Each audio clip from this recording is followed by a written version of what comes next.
আসসালামু আলাইকুম ওয়ারহমাতুল্লাহ। আমার প্রিয় ভাই ও বোনেরা, আপনি কি এমন একটি সময়ের মধ্যে দিয়ে যাচ্ছেন যখন মনে হচ্ছে আপনার চারপাশের সব কিছু অন্ধকার? মনে হচ্ছে কষ্টের এই দীর্ঘ রাত আর কখনো শেষ হবে না? আপনি কি আল্লাহর কাছে দিনের পর দিন দোয়া করে চলেছেন, কিন্তু মনে হচ্ছে আপনার দোয়া কবুল হচ্ছে না? যদি আপনার উত্তর হ্যাঁ হয়, তাহলে আজকের এই ভিডিওটি বিশেষভাবে আপনার জন্য। আমরা অনেক সময় জীবনের কঠিন পরীক্ষায় এতটাই ভেঙে পড়ি যে আমরা আল্লাহর রহমতের ওপর বিশ্বাস হারাতে শুরু করি। আমাদের মনে হয় হয়তো আল্লাহ আমাদের ভুলে গেছেন, কিন্তু বিশ্বাস করুন, আল্লাহ কখনোই তার বান্দাকে ভোলেন না। তিনি আপনার প্রতিটি নিঃশ্বাস, আপনার প্রতিটি চোখের জল, আপনার হৃদয়ের প্রতিটি নীরব আর্তনাদ সম্পর্কে জানেন। আর যখন আল্লাহ কোনো বান্দার পরীক্ষা শেষ করতে চান, তখন তিনি কিছু ইশারা বা চিহ্ন পাঠান। আজ আমরা সেই তিনটি গুরুত্বপূর্ণ ইশারা নিয়ে কথা বলবো, যা আপনাকে বুঝতে সাহায্য করবে যে ইনশাআল্লাহ আপনার কষ্টের দিন শেষ হতে চলেছে এবং আল্লাহর সাহায্য একদম কাছে।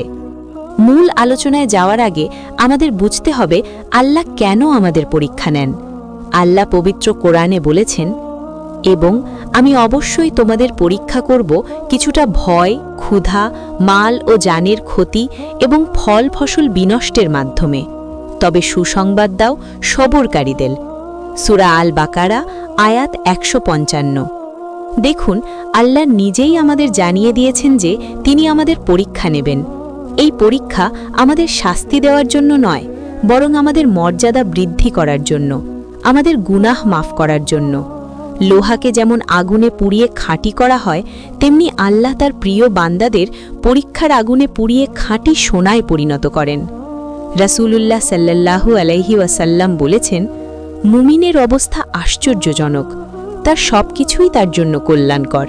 যদি সে সুখ লাভ করে, তবে শুকরিয়া আদায় করে, যা তার জন্য মঙ্গলজনক। আর যদি তার ওপর বিপদ আসে, তবে সে সবর ধারণ করে, এটাও তার জন্য মঙ্গলজনক। তাই আপনার জীবনের এই কঠিন সময়কে আল্লাহর পক্ষ থেকে একটি শাস্তি হিসেবে দেখবেন না, বরং এটিকে একটি সুযোগ হিসেবে দেখুন। আল্লাহর আরও কাছে যাওয়ার সুযোগ, নিজের ঈমানকে আরও মজবুত করার সুযোগ। এবার আসুন আমরা সেই তিনটি ইশারার দিকে মনোযোগ দিই। প্রথম ইশারা, সবরের নেয়ামত লাভ। প্রথম এবং সবচেয়ে গুরুত্বপূর্ণ ইশারাটি হল আপনার অন্তরে সবরে জামিল বা উত্তম ধৈর্য চলে আসা। এর মানে কি? শুরুতে যখন বিপদ আসে, আমরা অস্থির হয়ে যাই, অভিযোগ করি, হতাশ হয়ে পড়ি। আমরা প্রশ্ন করি, আমার সাথেই কেন এমন হলো? কিন্তু যখন আল্লাহ আপনার পরীক্ষা শেষ করতে চান, তখন তিনি আপনার অন্তরে এক অদ্ভুত প্রশান্তি ঢেলে দেন। আপনি তখন আর পরিস্থিতি নিয়ে অভিযোগ করেন না। আপনি মানুষের কাছে নিজের কষ্ট বলে বেড়ানো বন্ধ করে দেন। আপনার সমস্ত অভিযোগ, সমস্ত আকুতি শুধু আপনার রবের কাছে করেন। আপনি নীরবে ধৈর্যের সাথে অপেক্ষা করতে শুরু করেন। আপনার মন এই সত্যকে মেনে নেয় যে যা কিছু হচ্ছে আল্লাহর ইচ্ছাতেই হচ্ছে, এবং তিনি যা করবেন তার মধ্যেই কল্যাণ নিহিত আছে। হযরত আইয়ুব আলাইহিস সালামের কথা ভাবুন। তিনি তার সম্পদ, সন্তান, স্বাস্থ্য সবকিছু হারিয়েছিলেন, কিন্তু তিনি কখনো আল্লাহর কাছে অভিযোগ করেননি।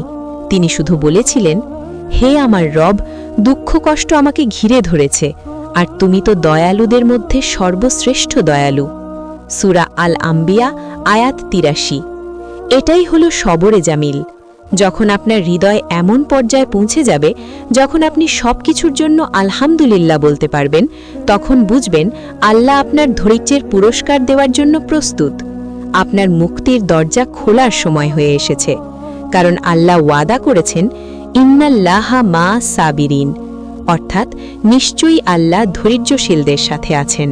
সূরা আল বাকারা আয়াত ১৫৩। দ্বিতীয় ইশারা, আল্লাহর প্রতি নির্ভরশীলতা বৃদ্ধি। দ্বিতীয় ইশারাটি হল দুনিয়ার সব দরজা বন্ধ হয়ে যাওয়া এবং আপনার হৃদয় এক ও অদ্বিতীয় আল্লাহর প্রতি সম্পূর্ণরূপে নির্ভরশীল হয়ে পড়া। অনেক সময় আমরা বিপদে পড়লে প্রথমে মানুষের কাছে সাহায্যের জন্য ছুটি। বন্ধু, আত্মীয়, প্রভাবশালী ব্যক্তি সবার দরজায় কড়া নাড়ি। আমরা নিজের বুদ্ধি, শক্তি ও সামর্থ্যের ওপর ভরসা করি। কিন্তু যখন আল্লাহ আপনার জন্য উত্তম কিছু পরিকল্পনা করেন, তখন তিনি আপনার জন্য দুনিয়ার সব দরজা সাময়িকভাবে বন্ধ করে দেন। আপনি যাদের ওপর ভরসা করেছিলেন তারা মুখ ফিরিয়ে নেয়। আপনার নিজের সমস্ত পরিকল্পনা ব্যর্থ হতে থাকে। এই সময়টা খুব কঠিন, আপনার নিজেকে খুব একা মনে হতে পারে, কিন্তু এটাই সেই মুহূর্ত যখন আপনি সত্যিকারের তাওয়াক্কুল শিখতে পারেন। আপনি বুঝতে পারেন যে আল্লাহ ছাড়া আর কোনো সাহায্যকারী নেই। হজরত ইউনুস আলাইহির কথা চিন্তা করুন। মাছের পেটে, সমুদ্রের গভীরে, রাতের অন্ধকারে, সেখানে তাকে সাহায্য করার মতো কেউ ছিল না। সেই চরম অসহায় মুহূর্তে তিনি কাকে ডেকেছিলেন? তিনি ডেকেছিলেন তার রবকে। তিনি বলেছিলেন, লা ইলাহা ইল্লা আন্তা সুবহানাকা ইন্নী কুনতু মিনাজ জালিমিন। তুমি ছাড়া কোনো উপাস্য নেই, তুমি মহাপবিত্র, নিশ্চয়ই আমি জালিমদের অন্তর্ভুক্ত ছিলাম। সূরা আল আম্বিয়া আয়াত ৮৭। যখন আপনার অবস্থাও এমন হবে, যখন আপনি গভীর রাতে ঘুম থেকে উঠে জায়নামাজে দাঁড়িয়ে যাবেন, যখন আপনার সিজদা চোখের পানিতে ভিজে যাবে, যখন আপনার মুখ থেকে শুধু ইয়া আল্লাহ ইয়া রাব বের হবে, তখন নিশ্চিত থাকুন আল্লাহর সাহায্য আপনার থেকে আর দূরে নয়। কারণ আল্লাহ সেই ডাক সবচেয়ে বেশি পছন্দ করেন যে ডাকে কোনো শিরক থাকে না, যে ডাক শুধু তার জন্যই হয়। তৃতীয় ইশারা, ইবাদতে মনোযোগ ও আত্মিক প্রশান্তি।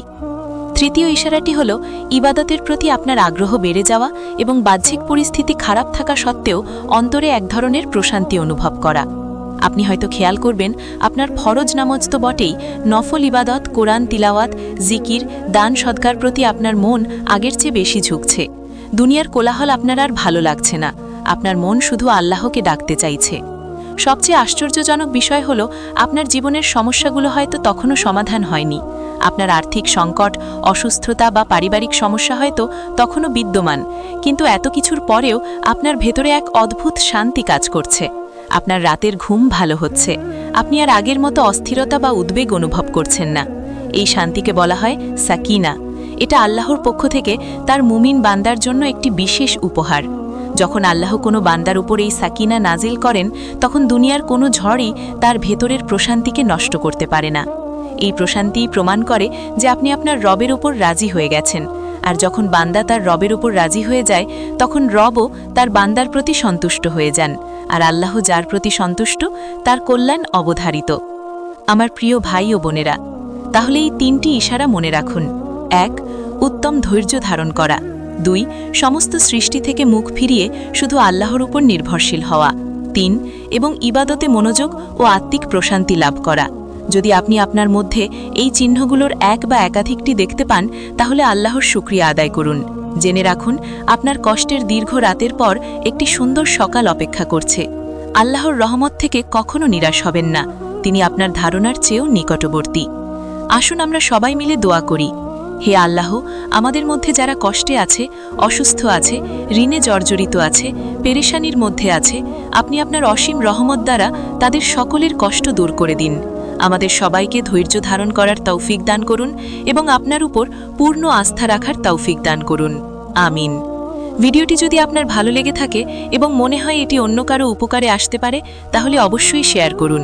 কমেন্টে আমিন লিখে আমাদের দোয়ায় শরিক হতে পারেন। আল্লাহ আমাদের সবাইকে ভালো রাখুন।